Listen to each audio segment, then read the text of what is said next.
The first teaser for Black Panther, Wakanda Forever confirmed what many fans had suspected: someone else would take up the mantle of the Black Panther after T'Challa's death. And with Monday's full trailer, Marvel has finally hinted at who might take over. In a continuing trend of the Marvel's recent phases, a woman will step into the role of Wakanda's protector.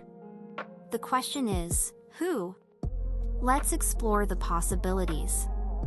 Shuri as Black Panther. Let's get the obvious one on the table first.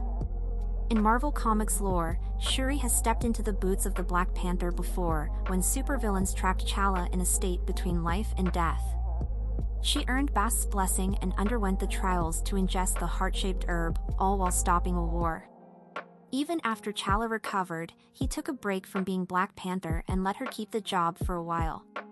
Suffice to say, Letitia writes Shuri has plenty of precedent to put on the costume.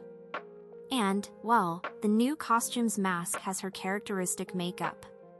But just in case that's a red herring, here are some other options. Traditionally, in the comics, the role of Black Panther falls first to someone in Wakanda's line of succession. But in 2018's Black Panther, Ryan Coogler and co-writer Joe Robert Cole introduced a ceremony in which Wakanda's political factions are given a chance to best the Black Panther in single combat, and thereby win the mantle and crown. Which means it doesn't have to be Shuri under that mask. Nakia.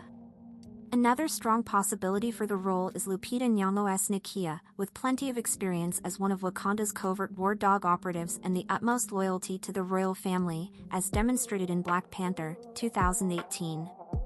If Marvel Studios has managed to lock in the Academy Award-winning actress to a lead role, that would be a pretty big deal. Okoye. Finally, if the new Black Panther is going to be anyone introduced in Black Panther, and not Shuri, and not Nakia, it could be that we'll see Okoye, leader of the Dora Milaje, in the costume. She has the skills, and Denai Gurira, who has reprised the character twice in Avengers, Infinity War and Endgame, has a history of making time for Marvel movies. It also seems like the MCU's version of the Dora Milaje will be further explored in Wakanda Forever, including their elite flying troops, the Midnight Angels. Perhaps it's all in prep for Okoye to take on the position she's always served under? Annika. Speaking of the Midnight Angels, just about the wildest pull Marvel could make here would be to tap one of the new cast members of Wakanda Forever, and in that category none are better positioned than Michaela Seal's Annika. Very little is known about the MCU version of the character, but in Marvel Comics, Annika is among the best of the Dora Milaje. She and her lover, Ayo, played by Florence Kasumba in Black Panther, Avengers, Infinity War, and The Falcon and the Winter Soldier, defected from the Dora in protest of T'Challa's unilateral rule and to fight more directly for the safety of women in Wakanda's countryside.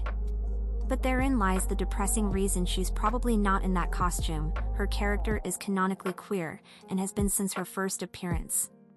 While Marvel Studios has made some small steps toward queer representation in the MCU, it still relegates such characters to tertiary roles and blink-or-you'll-miss-it moments.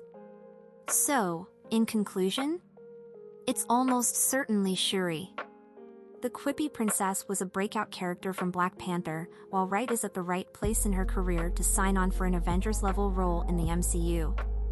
Shuri has comics precedent for being Wakanda's highest protector, and the movie's new costume appears to share her character design. But there's no doubt that Black Panther, Wakanda Forever will have plenty of surprises in store beyond who's in the title role.